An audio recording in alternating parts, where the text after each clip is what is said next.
The information discussed on Talkin' Money with Jeff Tarbell is believed to be from reliable sources. However, no responsibility is assumed for inaccuracies. No statement made on this broadcast should be construed as a specific recommendation of a particular investment product. Views expressed are those of the speakers and do not necessarily represent those of CBS Radio. Use only as directed. Smiles, everyone. Smiles. And prepare yourself for... Show me the money! Ladies and gentlemen, the radio broadcast experience designed to keep your wallet in top condition. It's Talkin' Money with Jeff Tarbell. Talkin' money. Talkin' money. More money, more money, more money. And now entering the studio, your guru for fiscal fitness, Jeff Tarbell.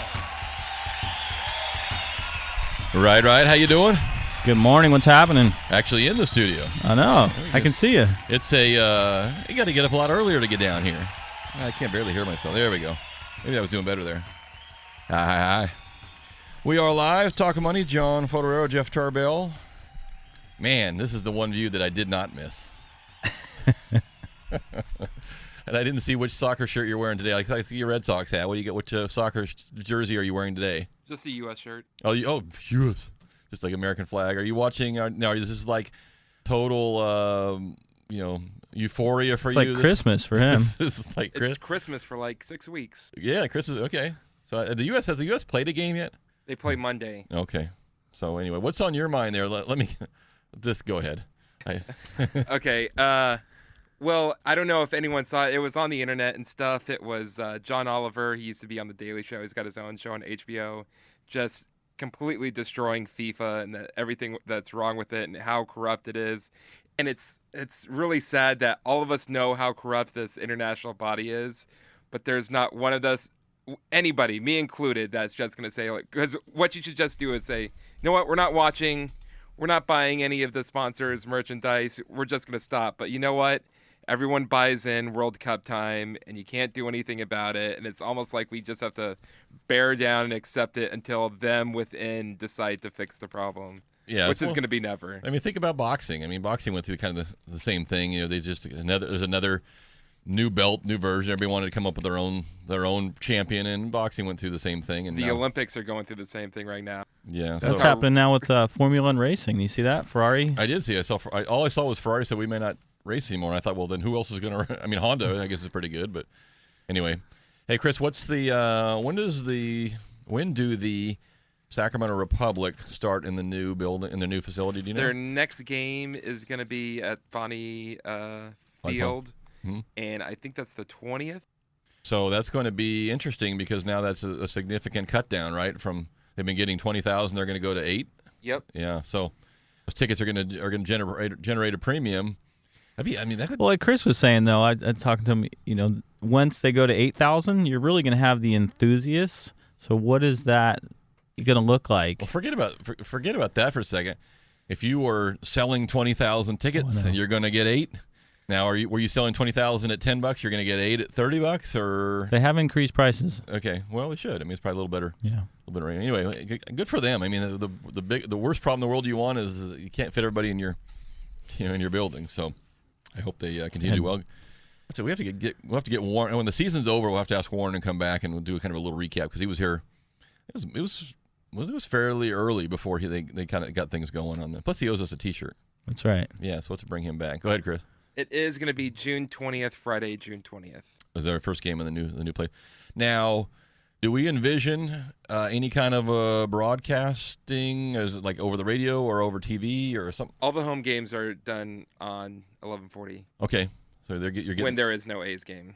Okay. But we've actually had I think they've done all of them. Okay, cool. Well, there you go. That's our soccer update for this morning. Well, that wraps up the show. Let's go. Hey, we do have a guest in the second half of the show today. A gentleman out of Atlanta, Wes Moss, actually hosts a radio show just like we do, except for he actually works in the financial business and wrote a book. If John and I wrote a book, it'd be a fairly thin book with a lot of pictures. It probably wouldn't have anything to do with anything you'd want to read about. So anyway, Wes is going to join us in the second half of the hour. You can retire sooner is the name of the book. 5 Money Secrets, the Happiest Retirees. And I literally just got the book last night, so I didn't get a chance to get through it. I was flipping through it this morning, though, and I did tab a couple things. It's another one of those books that I think you're going to like. I think because it's a fairly easy read, and it's got some pretty good bullet points as far as getting yourself up to retirement and things you can do in advance. So we'll work back through that. The first thing I read on it was if you enjoy a latte, Uh-huh. buy a latte every day. Just do it. Okay. That's not going to make you rich. What if you enjoy a Porsche or BMW? Well, that's a whole other story. I didn't read that chapter. You can get the sticker. That's right. Put it on your latte. My other car is a Porsche. Yeah, that's right. It doesn't really. Hey, our numbers in the studio are open today, 339-1140, 1-800-920-1140, and, of course, the text machine not working. No. We will accept smoke signals or little airplanes you can throw at us with, like you used to do in school there. So we'll just stick with the phones today if you want to jump in. Hope you're having a good Father's Day weekend. My eldest daughter just landed in the UK. She just texted me and said, "Hey," and that's if you're not used to, who gets used to a flight like that? But it's a long way to go. But she's gone for a couple weeks. Imagine Nice. that. Yeah, that was Little like senior trip. I was like 40 something before I even whenever we went there to France, and I damn near dislocated my shoulder on the first day. That was the first time I went to anywhere overseas, but I hope she has a good trip. I got Perfect time to go with the World Cup going on. Yeah, no, but is the world? So that's what someone else. She said, I think we're going to be in one of the World Cup cities. I thought it was only. No. It's in Brazil. It's right? in Brazil. Yeah, But everyone goes crazy. I went there in 2000. I was in England for 2002 when it was in Japan. So all the games were like 7 o'clock, 8 o'clock in the morning. Yeah. And we would go out and do tours, and there would literally be no one out on the streets. It's like a ghost town. Is that right? So everybody's in watching around the TV. stuff. But it's lucky there. I think they're at nighttime, like 9, 10 o'clock at night for the games in England. Okay, yeah. So I'll text her the game schedule when England's playing. I'll say go to find the most totally booked areas and go right here at this time, and You'll hear it from a mile away. Oh yeah. Yeah. All the things you want to see. That's fun. Just a lot of weird stuff in front of me today. I just got, I don't even know where, a lot of mortgage stuff, a little activity in the market. Some of the things that I'm starting to see, honestly, God, I can't get a grip on where I think that the market is going, and then it'll go on this big rally, and I'm like, okay, why is it rallying? And then it'll come to a screeching stop. I'm like, what did that little bit of news make it come to a stop? It's just so weird. Here we go. This is the one that kind of caught my attention, and I always like to do graphs on the radio because they transmit so well. But so this was would be last weekend, right? June 7th? Yeah. So jobs return to the peak, but the quality lags. So they show a little kind of a little graph of payrolls. Just this one here. And the part, so what they're saying is basically from the beginning of the recession to now, we've got the same number of jobs back. So we're kind of instead of being a negative job loss, we're kind of back to zero. We haven't gained anything, but we've recovered the jobs back. If you believe that we got 200,000 jobs in May, but the article says basically, the types of jobs we've got back are, in their opinion, not so great. Now, if your paycheck clears, it's a good job. Pretty good job. So I'm not sure how they're averaging the good and the great jobs, and so forget about that. That's not what interests me. What interests me is the length of time from each recession to get back to square one. And you go back to like the 1980 recession. Within 1 year, they had the jobs back, and then they show another recession in 81. So I don't know how you had a recession in 80 and 81. But the 1990 recession took us about 2 years to get the jobs back.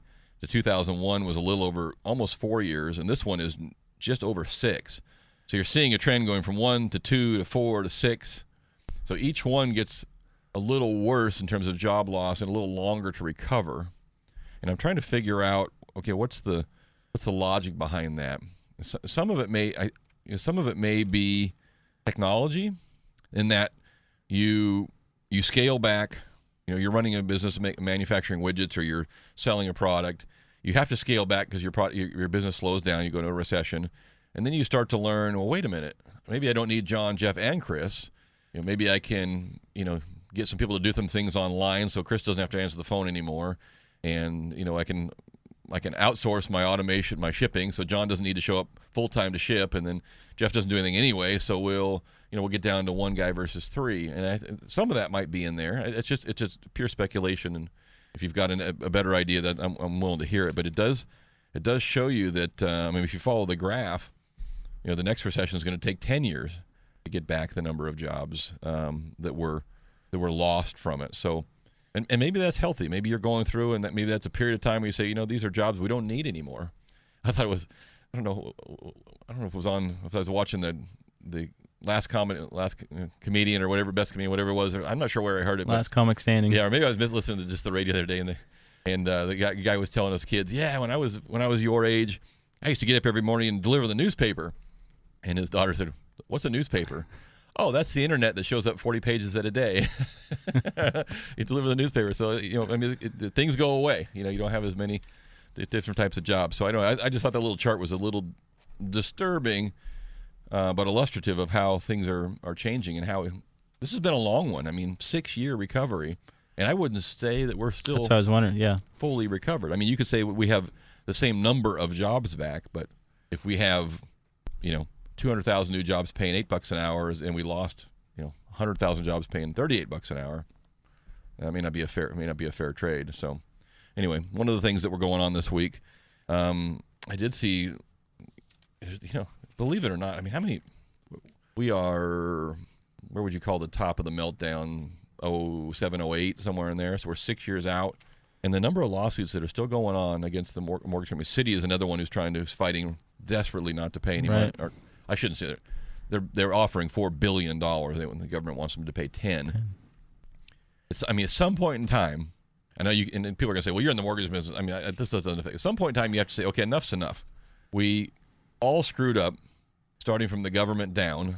And at what point in time do we say, okay, we got to cut bait and move on? We're continually rehashing old issues and trying to penalize people. If I was B of A, I would have just shut down as much money as they've paid. It just closed down and said, we're going to call ourselves B of B.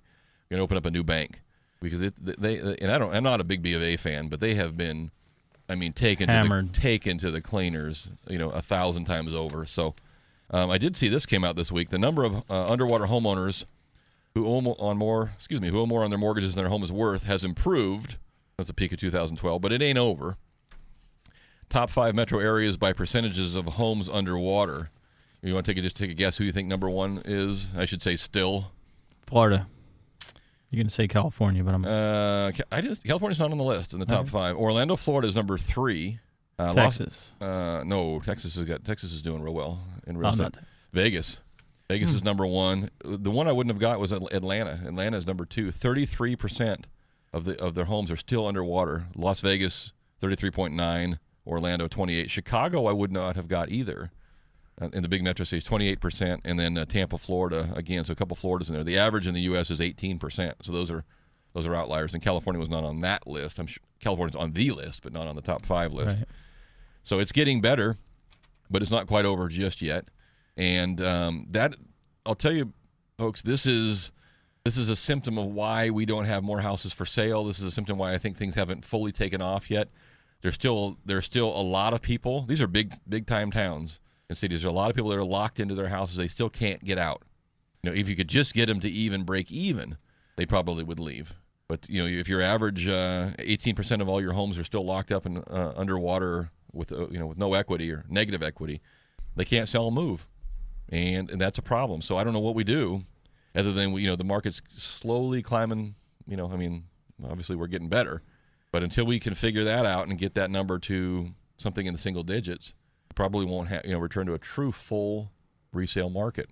In our area is better than most, probably.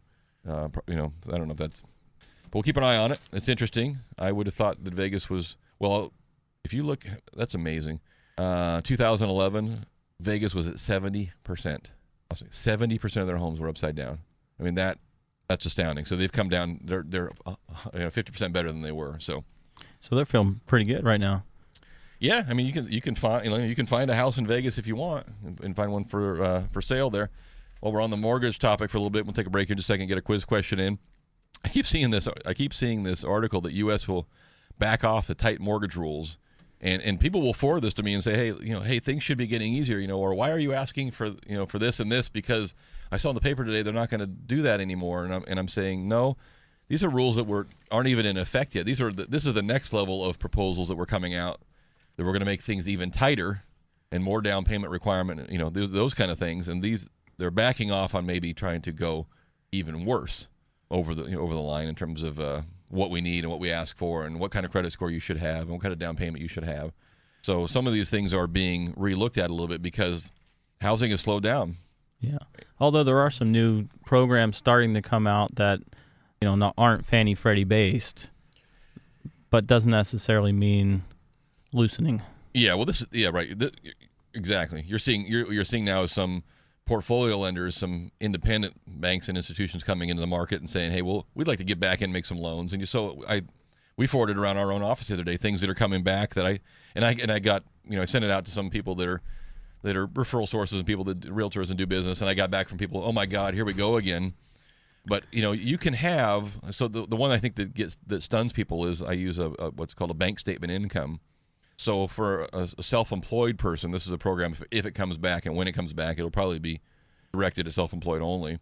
A self-employed individual, one of the few advantages that they may retain to being self-employed is they can be a little more creative and a little more aggressive on their write-offs and their deductions and things like that, and depreciation and those kind of things. So you look at their tax returns, and on paper, in a lot of cases, they don't qualify for typical financing because the bottom line might be zero or a nominal number.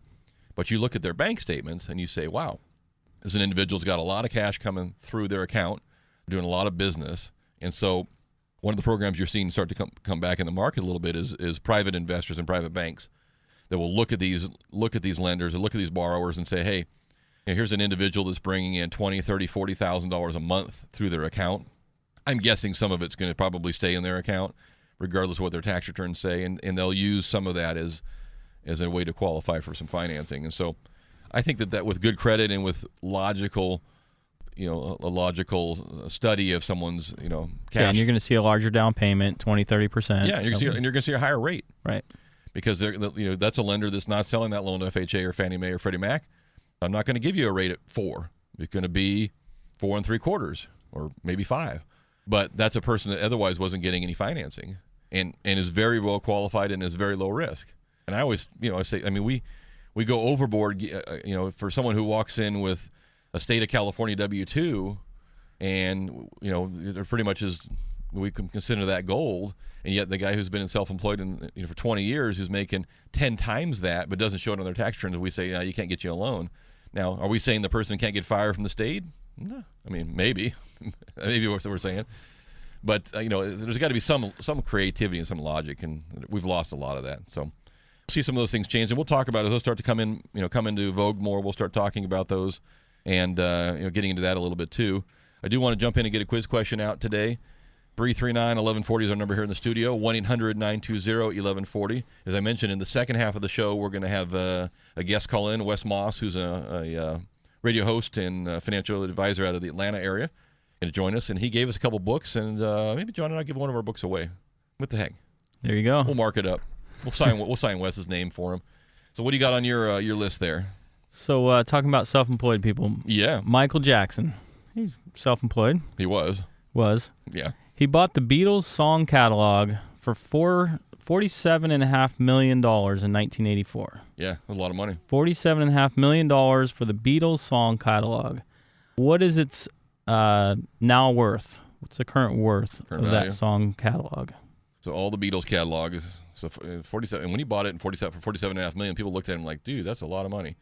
30 years ago. So what's the current value of the Beatles song catalog owned by the Michael Jackson estate right now? Got some other interesting facts on his life and his financial life when we come back. 339-1140, 1-800-920-1140. If you get the answer right, we have your choice: some River Cats baseball tickets, some Round Table pizza, or just our admiration and love. Either way, we'll be right back.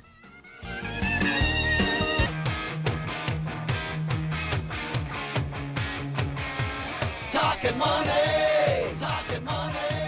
Well, alrighty then. We're back to Talkin' Money with Jeff Tarbell.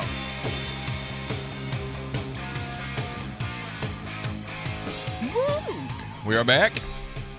We get a winner? We got a winner? Got a winner. We got a winner. We got a winner. So, Mr. Jackson. Now that's the Michael Jackson I remember. In the picture. I mean, the dude, just a cool dude. He didn't Afro. Hadn't messed himself up yet. With Cool shirt. That is a cool shirt. That shirt might come back. That's right. So he bought, and this is interesting because here's another guy that I would consider, well, he's a billionaire. David Geffen, heard of him? Knows his way around music and everything else too. He told Michael Jackson, do not do this deal. Don't spend $47 million of your money buying Penny Lane and all the other music. So the quiz question was what? How much? What is it worth today? What's it worth today? $1 billion. $1 billion. With a B. With a B. And that was 30 years ago. I'm not sure what the return on that is. I got to get my calculator out, but I'm guessing it's good, maybe great. Maybe great. Very great. So he also bought this. It's and the reason we're learning all this stuff now is because the bankruptcy courts and the estate and the IRS sent people into his estate to figure out what is going on and get it organized. And in the same year, 1984, he bought for $500,000. He bought the rights to Sly and the Family Stones catalog in 1984. He made the money back the same year. He made his money back on that deal. I guess there was another band that recorded one of those songs in the UK and it went huge. And so he owned the rights. They got all his money back on that deal in the first year. He also wanted to buy, in the late 90s, he wanted to buy Marvel Comics because he sensed that the Spider-Man and the X-Men and all the superheroes could be turned into huge movies. And he didn't do it, but Disney did later. And Disney paid $4 billion for Marvel Comics. So think about that if he'd have pulled that off. I mean, he may have been... He might have actually had some money. He wouldn't have had to tour, but he may have been a better just a gut level financial guy than he was a singer, and he was probably one of the greatest singers ever. Another guy I look at in that same category is Sammy Hagar. Sammy Hagar has made more money outside of singing than he ever made singing, and he made it because he had the money from singing. But I look at that guy and said, if that guy couldn't, was just a genius, is. That's a very smart financial guy, and I'm not talking about just the one tequila deal. I'm talking about a bunch of stuff. So it's very interesting. This is the sad part. So Jackson's peak earnings in '88 were $125 million, and then in '95, 7 years later, about $118 million peak earnings. But by 2001, he was spending $1 million a month in interest on the money he had to borrow to live, and he borrowed it against this catalog and Neverland Ranch and some other things too. So the best way for his estate to make money was for him to die. The estate makes $313 million a year right now, and no expense from him. So sad ending to a phenomenal story. But it's you really get a chance to get in and look and see. It's flabbergasting the amount of money that gets just shotgunned all over. I was going to use a word that probably wasn't appropriate for radio, but how do you spend $1 million a month? No, that's the interest. That was the interest. Oh, that was just the interest of what he was buying. It was the interest on the loans he had against his assets. So he was paying. I mean, he wasn't spending that. He was spending more than that. Oh my God. Yeah. So if he was spending $12 million in your interest, he was probably had borrowed $200 million by the time he died. That's insanity. Well, he's the definition of insanity. Yeah, that's true. I mean, he went to the point where he'd fired all of his true advisors and just hired a bunch of yes men. People just walk around and say, "Yeah, you should do that. You should do that." And then that's what put him back into having to go back into to try to do that last concert, which eventually probably killed him. Yeah. So sad ending to a very, very incredibly talented individual. Speaking of I'm on the death category now. This is something you would, if you don't hear of in the United States, but and this is the first I've ever heard of it. So in Antwerp, Belgium, and many other places in Europe, when you buy a burial plot and they bury you in the ground, the city owns the land, and basically they're leasing it to you for 25 years. So after 25 years, they can, that's right, John, you did the excavation method. And sell it again. So one gentleman in Germany, in Belgium, I mean, people have put these, elaborate mausoleums, I mean, just, monuments to their family. And so people were getting, now they're running out of cemetery space. They're like, hey, well, we We only guaranteed you 25 years, and the guy in the ground probably don't care. So we're going to pop this thing up. So what they're doing now is they're putting these back on the secondary market. So people who are now alive and looking for plots are buying the existing spot and saying, hey, look at it, we'll maintain your monument, and I'll put mine on top of it, and we'll leave your family alone, and you guys can throw me on the top.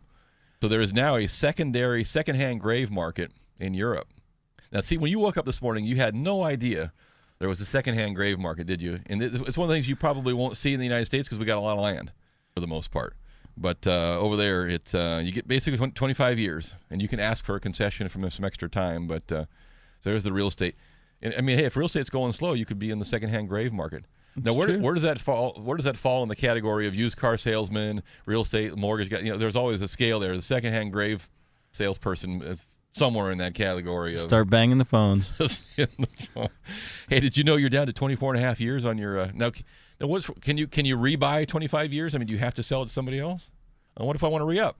Good point. A little extension. We need to get. We can put that in our book. Put that in our book, a database, a list of people at the 24 and a half year mark where we can resell. Chris, I might have a job for you. You may have a new career there. I heard it makes a killing. Okay. Hey, we got to take one more quick break. John and I were mentioning this before the break. There's two things on this show that always seem to flabbergast us, and that is the virtual reality companies and the virtual reality sites and the internet sites that make just tremendous amounts of money. And the one that John and I both look at each other and just to this day, I guess we're probably, well, it's by listening to us you can tell. I was going to say not so smart. Yeah, we're two idiots. But the Bitcoin thing, I mean, neither one of us, we both look at each other and like, if you figure it out, please call me, and I'll do the same if I call you. It's up to $565 a Bitcoin today. But Dish Network said they had it figured out, and they're going to accept your Bitcoins for payment. I mean, how much is Dish Net? I mean, if it's $565 a coin, how much is Dish Net? I might have pay for the whole year? No doubt. Here's my one Bitcoin. I'm going to get my king seat and my Dish for the year. But hey, Dish Network has jumped into the Bitcoin business, so they'll accept your Bitcoins if you're interested. And Priceline this week, not only can you book a fare, airline, a hotel, what else can you book on Priceline? A cruise, I'm not sure what else you can book. Now you can book food.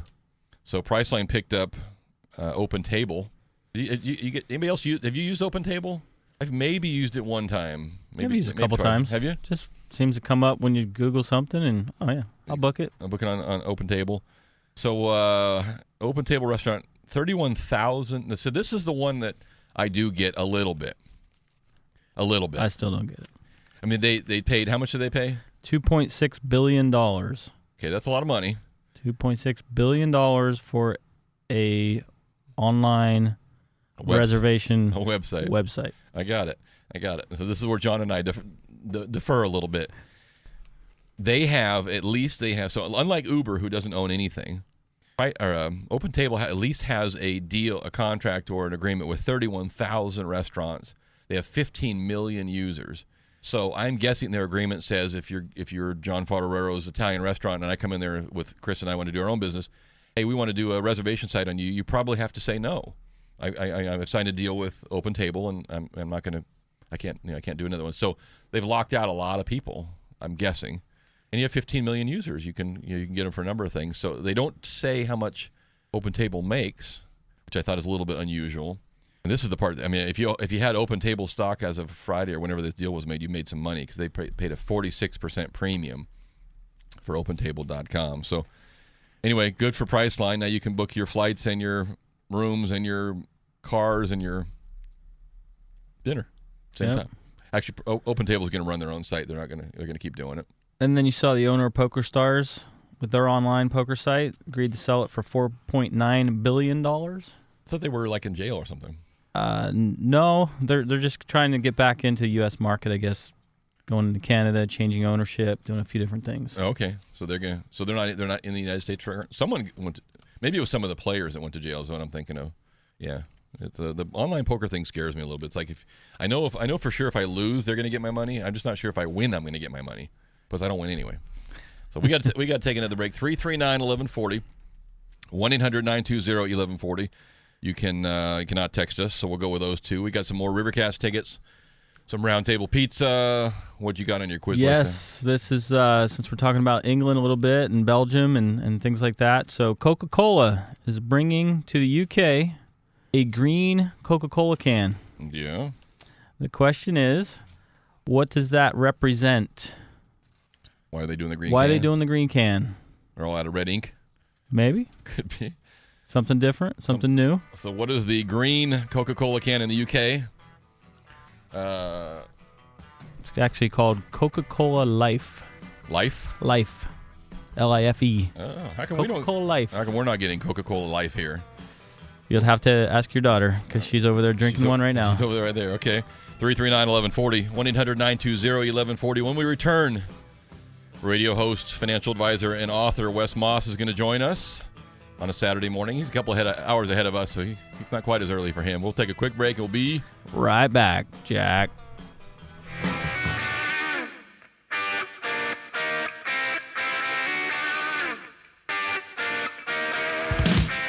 Talking money. And the action continues on Talkin' Money with Jeff Tarbell. right. He's either screaming loud in my ear or it's that's you. I had the same thing. Chris has got us blowing out there. Welcome back. Final segment of the show. I'm going to bring up our guest here, Wes. We did have a quiz question. What was the so Coke's coming out with a green can. Coca-Cola's new green color Does that mean cool can. It means it's an environmentally friendly can. It's not aluminum or what? It just means it's Coca-Cola Life. It's got a stevia leaf extract and sugar. It's 36% less calories than full sugar soda. Well, they just call it diet. Because diet wouldn't be as cool. That's cool. It's only there. Wes, how you doing? Good. I guess good morning to you guys. Yeah. It's afternoon here. Just having lunch over there. Yeah, good afternoon to you. So Wes, you're a radio guy, so I'll tell you, we got a 12-minute segment, so you and I can keep track together. Thank you. There you go. So Wes gets up. Now your show's in Atlanta. Are you? When do you do your show? So I'm Sundays, so I do my show from 8 a.m. to 11, or either 8 a.m., 8 to 11, 9 to 11, one of the two. Okay. Sunday mornings. There you go. So we're very similar. We were doing a couple hours here for a while, and then decided that sounds like a lot of work. So we went back to 1 hour. How are you doing? And hey, I appreciate you sending me the book. I mentioned earlier before you came on that I just got it last night, so I didn't get a chance to kind of dig through it a lot. But all the better. And it's funny. I was reading your bio, and it does sound. It sounds like you've been doing radio for at least 8 years, and getting up every Saturday morning. So I know the feeling. Except I do it on Sunday morning. Yeah, actually, it's been about 11 years now, and you're right. People don't. They say, oh, that's kind of cool. It's been 11 years, and then they stop from it and they go, oh my God, that's a lot of Saturdays. It's a lot of Saturdays. I'm with you. And you realize, and my daughter just graduated from high school, and she was basically in first grade when I started, and now she's in Europe for a trip, and I'm looking back going, where did all those weekends go? But that's not what we got. We can commiserate on that some other time.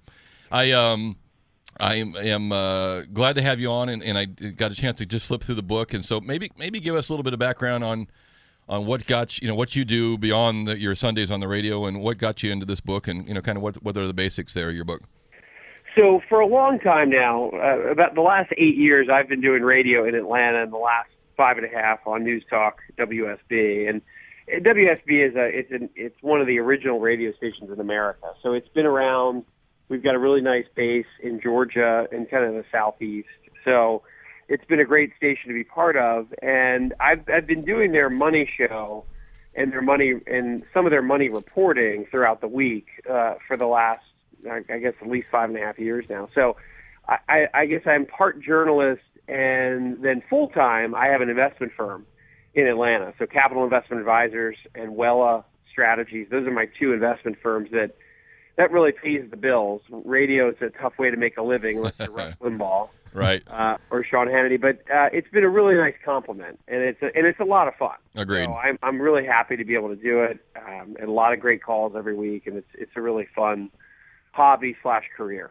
Now, it's funny you say that, because one of our articles I cut out there in the earlier segment today was talking about homes underwater, and Atlanta came up as number 2. Is 33% of the homes in Atlanta still underwater, and I for some reason don't remember that area, being on one of the problem children, if you will, of the issues. Are you guys having real estate issues still there? Well, again, the issue with Atlanta real estate is that we're an unbridled center city that has just continued to sprawl out further and further and further beyond the center of Atlanta. And we had, I would say, unbridled lending like a lot of the country. And we had one of the highest bank failure. I think we were number 2 or 3 in the country in bank failures during the great financial crisis. So, yeah, we had a lot of overbuilding, and because we're not bound by water, the homes and the construction just continued to go further and further north and west and east of the city. So, yeah, we had a really terrible real estate crisis like a lot of America, and then it's gotten a lot better, but the outlying areas from Atlanta are still pretty hard hit. Okay, that's a good local lesson there. So you got a book out, and I got it in front of me. Does Money Buy Happiness? And so obviously this is kind of a compilation of all the things you've learned over the years from your clients and listening to people on the radio and some of your own thoughts. So let's jump into your books. I actually marked a couple pages I want to talk to you a bit about. But go ahead and give us the background. What are you trying? What's the goal here for you? Well, a couple of thoughts. About 2 years ago, I had an idea to write a book called Happiest Retiree on the Block. And I had my own preconceived notions of this, and my thought was, well, I'm going to go. I have a good sense of what I think makes retirees really happy and comfortable, and it's not necessarily unbound money. It's a certain level of money people need to get to that really ends up getting you to what I would consider a happy place. So that was my original idea. Then I took that a step further, and that's when this book really was created. And I did a national survey, 1,300 people, 46 different states, and I asked them 36 financial questions. How many years left on your mortgage? How much have you saved? How much income you have? How many vacations do you take per year? Where do you shop? Where do you eat out? So I wanted to get the behaviors of these groups. But I also asked a series of happiness questions so that respondents can rate themselves from on a scale of 1 to 5. So I was able to take all that data and separate the happy group and the unhappy group and compare all their financial habits, their consumer habits, their life habits. And that's really what this book is all about. It's understanding what the habits of the happy group are versus the unhappy group. And what are the financial bare minimums that we need to get to in America to be in the happy group, at least from my survey data.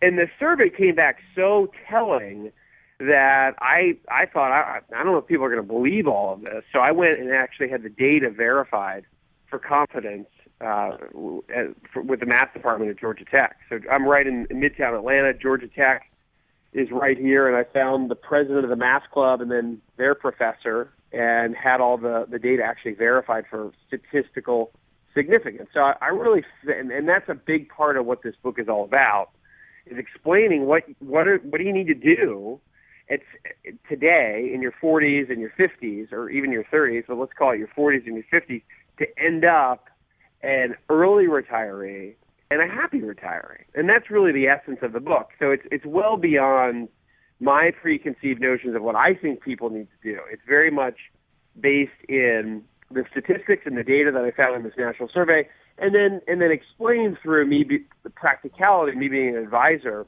and a radio host for the last advisor for the better part of 16 years. So one of the I've been carrying around this little article out of the Weekend Investor from the Wall Street Journal, and the reason I carried it was I had circled the amount of money the average worker will need in addition to Social Security to retire comfortably at age 65. They pinpoint at $420,000. And the page that one of the pages on your book that I earmarked this morning was the $1,000 a month rule. So those maybe are in maybe not aligned so much. So give me the $1,000 a month rule in your book. What does that mean? Okay, so my rule of thumb is this: for every $240,000 you save liquid assets. So this doesn't count real estate. This is just liquid, either 401k, 403b, IRA, or investment money. For every $240,000 you save, that's the equivalent of $1,000 a month for the rest of your life in perpetuity. And the math on that is really just $240,000 times 5% is $12,000 a year.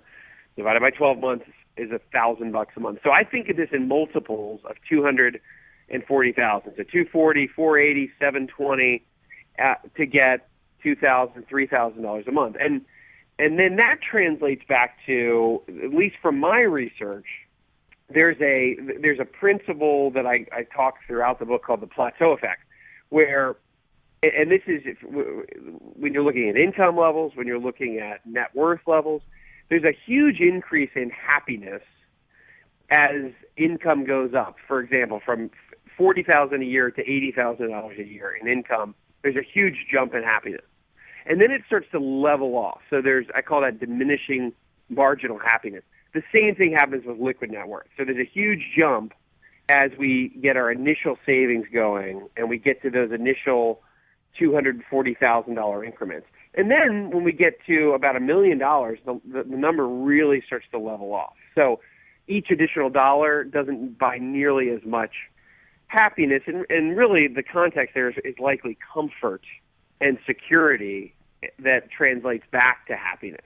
At least that's my take on why the data is what it is.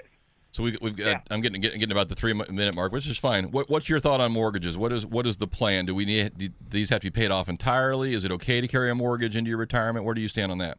Yeah, well, I'm a huge believer. One of my 5 critical steps in the book is to formulate a plan to pay off your mortgage in 5 years or less. Okay. Now, if you have a 30-year mortgage today, that's obviously really tough to do. But I talk about several different strategies in the book to eliminate your mortgage. And I'm sure you talk about this on your show, but the happiest retirees in America, and my data shows this and my practice shows this, the fewer years you have left to pay off the mortgage, the better you are, the higher chance you have of happiness in retirement. And it makes sense because you just don't have to, your spending in retirement can go towards travel and volunteering and the things and golf and the things you want to do, not writing a check to Wells Fargo every month. And the other one I thought was interesting was vacation homes and the VRBO versus owning your own vacation home. Because now I'm retired, I got all this time to vacation. I should have a vacation home, right? Well, in my opinion, the answer is no. I'm a big believer in, and this is really a phenomenon in the last let's call it the last decade. It's just so darn easy to go anywhere you want to go using Airbnb, VRBO, which is now Home Away, so that you're not locked into one place, and you can find wonderful places all over the world and never have to be tied into actually owning a second home or a vacation home. And for some people, they like the stability of going to the same place. I personally, and I would say a lot of the people I work with as clients, they like the flexibility to go anywhere they want to go. Exactly. And not to be locked in. And that's certainly something that I've learned. So I'm getting the number to wrap it up here. So Wes, and I'm sorry we kind of jumped through that real quick, but I'm going to give away, if you're interested in, Wes sent me 2 books. John and I'll give away one of these books, and we're going to keep one if we want to read through a little bit. So if you're interested in that, you can give Chris a call at 339-1140, and I will send you one of Wes's books because he sent me a couple of them. And if you'd like to get your own, it's Wes Moss. Wes, do you have a website they can go to on yours, or do they need to go to Amazon? Yeah, exactly. A couple quick things. One, the best place to find it, my website, wesmoss.com. It's just WESMOSS.com. And I actually, on my site, have a free money happiness questionnaire that you can take. It actually gives about half of the secrets in the book. Cool. For the rest, obviously, you have to buy it on Amazon, but it's easy to find on my website, wesmoss.com. Okay. Well, I appreciate it very much. That's we got 30 seconds left, Wes, but congratulations to you on the book and 8 years on the radio, and I appreciate you calling in very much. And maybe what we'll do is we'll have you back one day, and we'll kind of follow up a little bit on this some more, and I'll go down there and download some of the questions, and we'll play with that a little bit, too, on this end. Jeff, enjoy the rest of the weekend. I really appreciate you having me on. All right, Wes, have a great weekend. Thank you very much. Sure. All right, bye. Bye. That music means we got to wrap it up. We'll see you guys next Saturday, everybody. I'll be here in the studio live.